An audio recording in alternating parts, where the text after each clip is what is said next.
A magical order, such as the Order of Nine Angles, is not motivated by trends in contemporary thinking, although it may on occasion manipulate fashion to provoke an appropriate outcome. All forms, from magical systems to art, to revolutionary political organizations, etc., have a finite lifespan. But the criteria by which present-day occultists often judge forms as useful or outmoded is most usually influenced by temporal trends, by the status quo. One type of essential form so judged is the archetype. As discussed in order manuscripts relating to aeonics, the lifespan of an archetype is not tied to linear time or affected in any way by fleeting trends in society. At the very least, archetypes die when the civilization to which they are bound dies, when a new aeon becomes manifest. Thus, they are subject to an aeonic or alchemical mode of time rather than the abstracted form by which we tend to live our personal lives, since time is simply a measure of the change of cosmic matter and energy. This aeonic mode of time may also be described as volkish. But even on the cusp of a new aeon, an archetype may spawn offspring, or rather, it may continue to change according to its nature and particular mode of time. This occurs when the ethos of one aeon is continued and evolved into the next, as hopefully will occur during the transition from this present Western aeon to the next galactic one. In order to really understand such things as archetypes, one must attain through self-effort the aforementioned liberation from all contemporary influences, and from those influences which lie outside temporal forms. Most who do not follow the sevenfold way will not achieve those stages beyond individuation, because the present concept of liberated thinking or occult understanding is still in itself dictated by the influences that engineer this present society and culture. With regard to implementing the practical, magical purpose of archetypes, personal like or dislike of one form or another does not necessarily validate or invalidate the reality of that form, and should not provide the basis for making a reasoned judgment of what is or is not of aeonic significance. And this is particularly true of politics. In general, archetypes exert influence upon the unconscious, with mostly indirect results.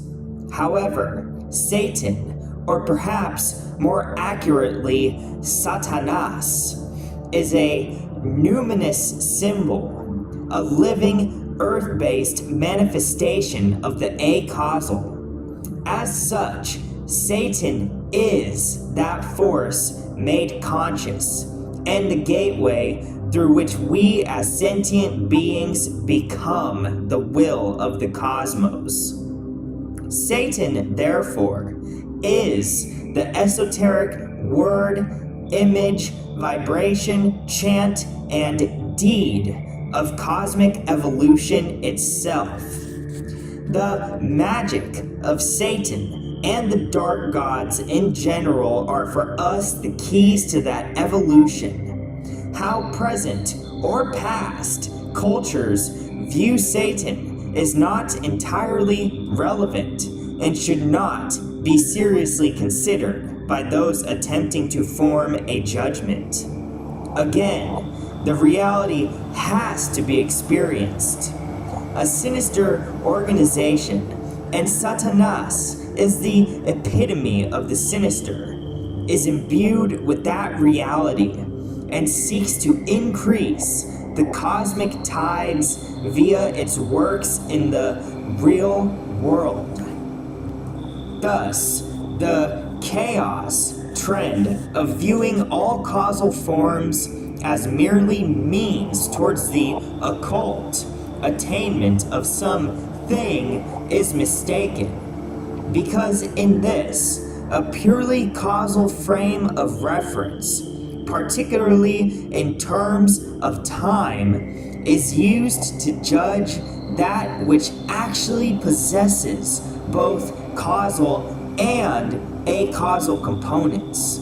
It must be understood that techniques and forms are not there solely for individual experiencing and gratification, but rather that such things either express or counter an evolutionary pattern. In this, the understanding of the acausal component is vital. Thus, not all forms, by their causal nature, express limited understanding of acausal forces, while some methods are practical tools by which the individual may attain various magical levels, as in some insight rolls. Others are those forces made manifest in the causal world. That is, the form so created is not annexiant to channel or presence the essence. It is the very essence itself. The essence evolving as it must evolve in causal time and space. This is so because such manifestations possess the greatest capacity to presence the continuous flow of change that is life, and significantly, do not always conform to conventional occult expectations. They are viewed as exoteric. That some forms may express things that are culturally understood as plebeian, primitive, or old aeon is absolutely irrelevant to their capacity to cause aeonic change.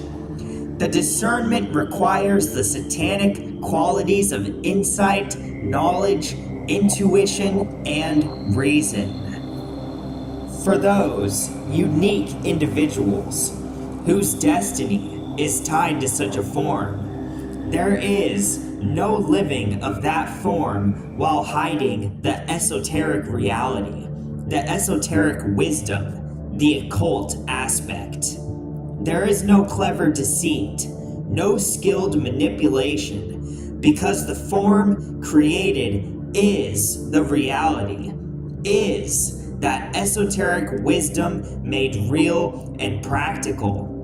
This is the domain of Vindex, that much misunderstood embodiment of creative change. Vindex does not really need the occult in conventional terms to presence or access the numinous ideals that he or she represents.